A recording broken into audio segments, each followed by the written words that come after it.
Ano? Sa kapatid, last man. Sorry. Mamadali nga. Parang si Kamaro mag-building kasi. Parang siya naman ang manuno mo. Ha? Parang si Kamaro mag-building. Yan mo nito, oh. Ganito, oh. Oh, you know. Kamarunong eh. Ang gulo ninyo eh. Yan mo nito. Yung buluhin yan,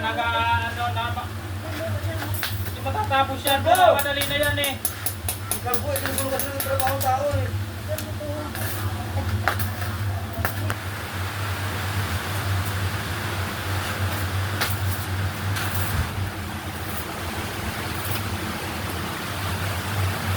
Pero ba nakalada ko rin? Walastik ka naman, pre ay. Masama ka, alam mo muna, ano ka ba? Tama ako dito, ibang gulo mo. Tutulungan kita, masama ka muna, no? Oh. Ay, baka nabulot dito, wag naman. Nabulot ka pa rin. Wala ka talaga sa ayos. Nabulot ka rito eh. Hindi na. Oo. Maraming sila. Alam mo, minamadali nga ito ay. Nabulot ka, ano ka ba? Hindi ko ba? Tulong kasi, hindi ka naman sindi. Oh, tinan mo yung kwan mo, oh. Wala ka talaga magawa dyan. Yeah. Yung tao dyan. Trabaho, pinamadali yan trabaho dyan. Pinamadali yan kay boss. Yan. Tulong nga. Tulungan mo nga, ano ka ba? Ang gulo yun sa'yo Gulo eh. nyo. Tago na ipit, tago na ipit, oh. Alin pa iipitan? Ay, kung ka ba di magalaw, sige. Berat siguro. Buksan mo nga pre ilaw. Tumilaw. Wala naman yung ilaw, oh. Tingnan mo. Pero dalang baka naman siguro. Anak ng baka naman. Kalbo siguro.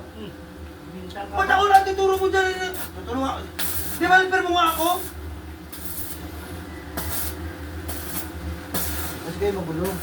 Ikalbo eh.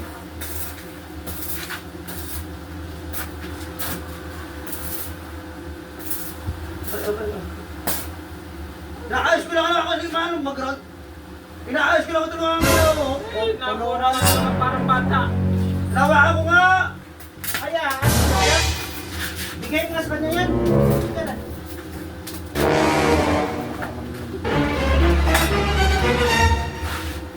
O ikaw magtrabaho dito. Tapusin mo yan. Kapusin mo. Yan. Ano? Masyado ka kasi pakialamiro.